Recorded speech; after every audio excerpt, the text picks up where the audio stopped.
How's the beard look? Looks all right. It's trimmed up a little bit better. Got it looking pretty. Still look like shit. Are we on yet? Yeah, actually, we are. Shit.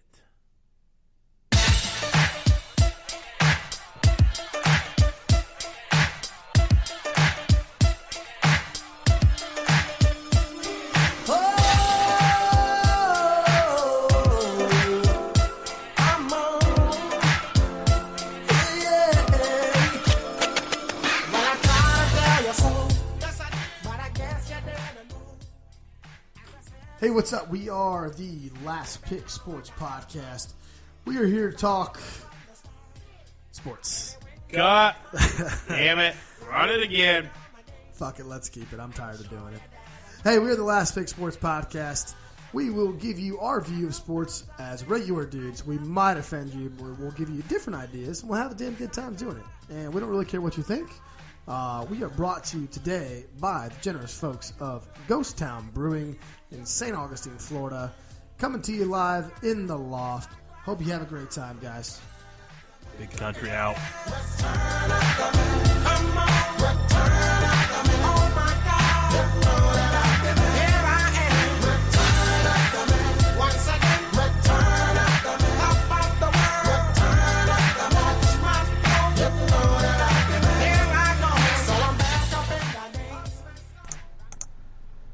Big country in. All right.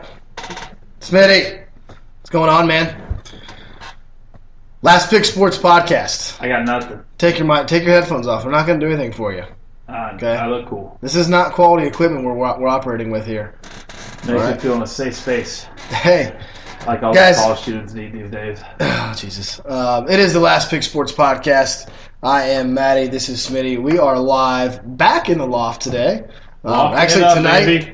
It's 11:30 at night on a Saturday, and since our lives are extremely busy, we're podcasting at 11:30. It would have been sooner, but we had important issues to get to, like arguing with Rob from Middleburg about Danny Hope. Chris from Houston, and that's watching the Jaguars scrimmage. Yeah, we were watching the Jaguars scrimmage, which is what we're going to be covering today. We got a little Jaguars scrimmage coverage, just Jaguars preseason talk in general. And then we're also going to have a little bit of baseball update, check up on the Tigers and Cubs, see what's going on there. And, well, I know what's going on. The Tigers are red fucking hot. Okay? Red hot. Like a Boston accent, red hot. Sergeant Pro coming at you. How hot, exactly?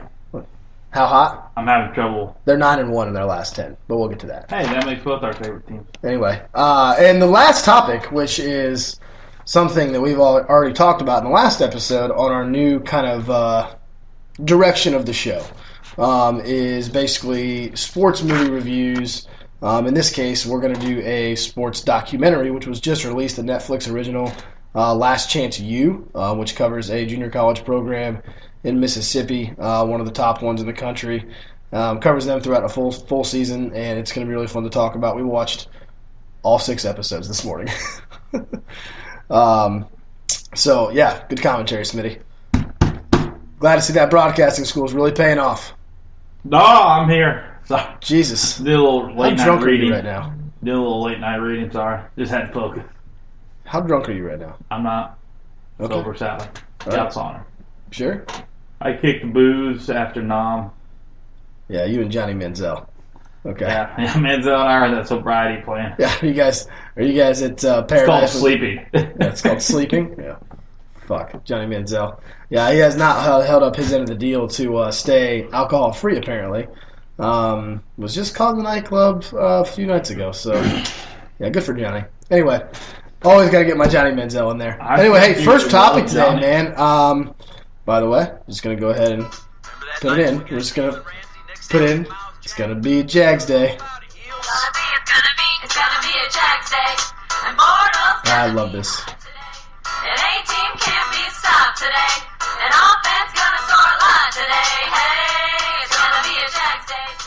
All right. It's Jaguars time. That was so douchey. Why did I say it like that? That was terrible. All right. Well, anyway, we wanted to get the Jaguars. They had a scrimmage tonight. They had a scrimmage on Friday night, and it was a glorified practice. Smitty, I need you here. You haven't talked in like the last 5 minutes. I'm ready. I'm going. I'm getting ready for the segment. You should have already had your notes trying done. to hit a home run. Do you ever fucking look at the outline? Yeah, I did. And I had one outside of my... You had an hour. You had an hour. I needed an hour and a half, like DJ Law. I need the extra. You needed an extra hour? Tag last chin chew. Yeah. DJ Hall. He's not one of the brightest ones. Law, not Hall. Law. I keep saying Hall. DJ Hall. I'm thinking of Dante Hall. That's what he reminded me of. Anyway, scrimmage tonight. Saw some 1-on-1s, 2-on-2s. My favorite player, Brandon Allen, getting some run there. Third-string quarterback. What do you think there, Matty? Well, I don't care about Brandon Allen. I could give a shit less about that, to be honest with you there. Third-string quarterback. I care a lot about Dante Fowler because he looks like a freak. It's amazing that basically rookie looks like a man amongst boys. Well, it was retarded. The video came out the other day with him tossing Parnell, just hits him with an underneath spin move, and then comes back. Parnell actually recovers really nice and actually shuts, and then all of a sudden Fowler just comes with a big left hand to the shoulder and throws him off balance, and you're like, oh my god, because Jeremy Parnell has been in the league for probably 6 years, I think. He's on a second contract, obviously. But he's been a pretty damn good player. And now it's like, holy crap, man. You're coming in and doing shit to guys like that. You're going to be, guys, the guy hasn't played football in a year. So I can't wait till next Thursday, by the way. Oh, I'm jacked. Yeah. Next Thursday they take on the Jets at, what is it, MetLife? That's what the damn thing is. Yeah, I just had to rip Smitty's ass.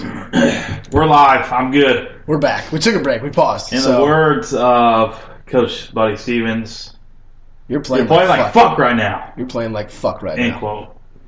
If my parents ever listen to this, I apologize. I had to give Smitty a little pep talk because he was bringing me down. He wasn't paying attention. He was over there in his own little world with his rum and his outline that apparently is not filled out before the show starts. But anyway, either way. Fowler looks amazing. If you ever want to see him, just Google Fowler blowing up a pulling guard. I think it might have been at Florida, it might have been a high school American game. His guard pulls and he pancakes a pulling guard. Guard's on dead full sprint. Fowler just fucks him up. Shoves him down. Fowler's he's unbelievable. I get why he's a first round pick. Didn't really see, speaking of first round picks, didn't see much from Ramsey. He made some nice plays on the goal line, I think, when he walked out of the room. Didn't see much from Ramsey. Couldn't really tell with Jack a little bit because it's non-contact. They're not taking people down to the ground, so you don't really know, who can get there, what kind of tackles he can make, because they're always pulling up. A couple guys I highlighted. Obviously, Fowler, Mercedes Lewis caught a couple touchdown passes. Mercedes looks good. He does. They said he's healthy. So he looks good, man. I'll say it. It'd be nice to have. He's always that one you don't think about on the offense. I put Blake. Blake's in a Blake.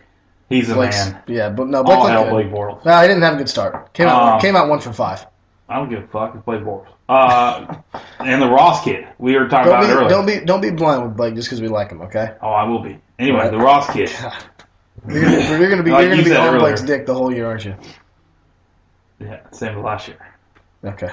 Yeah. Well, that's the problem is we didn't have a podcast last year. When we beat the Packers first year. Oh, you're going to come out of that stadium saying, "Get your Super Bowl tickets ready! Tickets ready, baby! Get your Super Bowl tickets!" The Ross kid, we mentioned, looks so much bigger than last year. Not Ross, Corey Grant. You idiot. Grant. I don't know why I said Ross. Grant. No, Corey Grant. Yeah, Corey Grant looks holy shit. Well, like last year, he's fast as fuck. So there's no doubt about that. But last year he came through and then. Like, he was skinny, and then all of a sudden I saw him. Fumble at Tampa. Yeah, he had a big fumble. He did not do good things. He really kind of had a rough year. But he was, like I said, he was an undrafted rookie, so it's not like you expect him to come in and be a world beater. However, yeah, he looked a lot thicker and he took a kickoff back.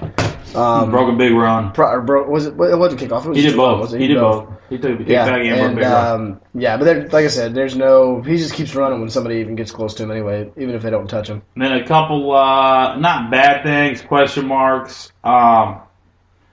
You like Joe Glenn at guard. I do. I'm okay with it. I don't know. I'm not on the juggle hate train. I know you hate those people. Listen, he did struggle when he went out of tackle. Everybody, listen, we've seen him struggle at tackle before. That's not a shocker, okay? But everybody thinks that Jokel, he's terrible at tackle. Like everybody wants him to be Tony Baselli. He's got a lot to live up to. He's still an athletic offensive lineman in the NFL. I mean, he's still very, very gifted in that aspect. And when you're playing inside, there's not that threat of the edge. So you tend to get a little more different looks. Now it's a different scheme. It's going to take a while to adjust. And not only that, he's going to be playing next to a center, Brandon Linder, who hasn't played center in the NFL. Yeah. So that's going to be another adjustment too from that standpoint. So Jokel will be fine. People get hard on him. I'm like, listen, I mean, the guy is what it is. He's had some good games. He has some bad ones. He's not a Hall of Famer, and we don't have a franchise left tackle. No. So, and guess what? There's 17 other teams in the NFL that don't have a franchise left tackle. It's a big fucking deal. Another one. He didn't play bad. He didn't play great. I just think he's in trouble with the chopping block as Denard because you have a full backfield, Grant, and Marshall returning kicks. Yeldon and Ivory are obviously your first two, and have veteran Jonas Gray. Yeah, Jonas Gray came in at the end of last year, helped him out a little bit. Done some good things in camp. Yep, done some good things in camp. Really resurrected his career in New England. Resurrected his career in New England with Belichick and Brady and those guys. It's got to be nice to be a running back and have Tom Brady as your quarterback because my safeties are 20 yards off the ball all the time. It opens up a little more run lanes. I think Denard's going to be the guy that's not going to make it. They're not going to keep 5 running backs. No. I mean, Denard's got to be the one. Here's the thing. Denard's had his chances. Yeah, he's had many chances. It's sad to see him go just because he's kind of in the face of Jaguars around town. He's a likable guy. He's always got in London. He's always got a smile on his face. Yeah. So he's a likable guy. You know, he's got the dreads. He looks good running the football. And listen, he's made some plays. Like I mean, there was flashes where you thought spurts a couple years ago. There's some splashes where you just thought, holy shit, this might work, and it just never really fizzled out. So he's had his shot to me. I would like to see Grant or even Jonas Gray, who's kind of a resurrected rookie. Now that's a different kind of runner. I think here's the thing, when you have Yeldon and you have Grant, that's your 2 speed guys and your finesse backs, and then all of a sudden you got 2 power guys. You got Jonas Gray and you got Chris Ivory. What's wrong with that? I think the other one, Nick fucking Marshall. Struggled. You're going struggled? Myers. Yeah, well, everybody's going to bitch about kickers. Listen, we had the best kicker in the league for like 50 years, so get over it. He's gone now. You know who kicked well? The other guy. I don't even know his name. Ficken from Penn State. What's his name? Finken? Sam Ficken. Finkel? Ficken. Finkel? Einhorn is Finkel, and Finkel is Einhorn. Name that movie. Well, it's clearly, I don't even know the name of the movie now. Ace Ventura, Pet Detective.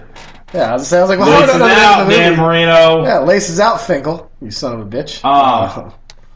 Is it weird that he's locked up in his house, like super awkward, like there's the windows are like boarded up in his house. It's his parents. Yeah, that's right. Yeah, and then they have the football cookie. Oh my god, it's such a weird storyline. Such classic cinema. That's a weird storyline. But I mean, Myers hit his extra points. I don't know. He is what he is. He's gonna boom the fuck out of it. He's give him a chance. This guy's got a leg. He's fine. You know. Listen, boom or bust. Listen, it was one point in time in Jacksonville. I think we're so obsessed with kickers. Because for 10 years that's all we could do good. For 10 years did good. That was the only good thing that the Jaguars had, was a kicker, and it was Scobie. And Scobie's gone, and he's no longer in the league, and I love Josh. He's a great guy, and he was a hell of a kicker. But he's not in the league anymore, so don't worry about it. You know. And then, here's the thing. I don't want to be talking about a kicker as my number one subject. We're talking about kicking. We're talking about kicking. That's not how bad you are in other areas. Not defense. We're talking about kicking. I'm not a Twin. I'm not a Yankee. I'm a fucking Buzz. Hashtag Major League Back to the Minors. That might be one of my favorite ones. I loved Back to the Minors. Oh, it was a great one. So, anyway, all right. So basically, we ran through Bortles. Winning 14 games this year. Yeah, 14-2, easy. I think. I think the Colts. When we talk this, we'll include this in here. No, legitimately though, the Colts are in trouble. I don't want to we're gonna go through the schedule. We're gonna do another episode that's just gonna be all Jags coming up. Bring in our Jags correspondent. Got a couple other guys we want to Playmaker bring on. 23. There we go. Yeah, I was say, playmaker. Yeah, there we go. We can bring playmaker. He's got some shady inside sources on everything. Like he finds out shit that I don't. Dude, he's an old Jacksonville boy. Yeah, I know. Okay, those He's got guys. connections everywhere. As I say, they know things that normal people don't.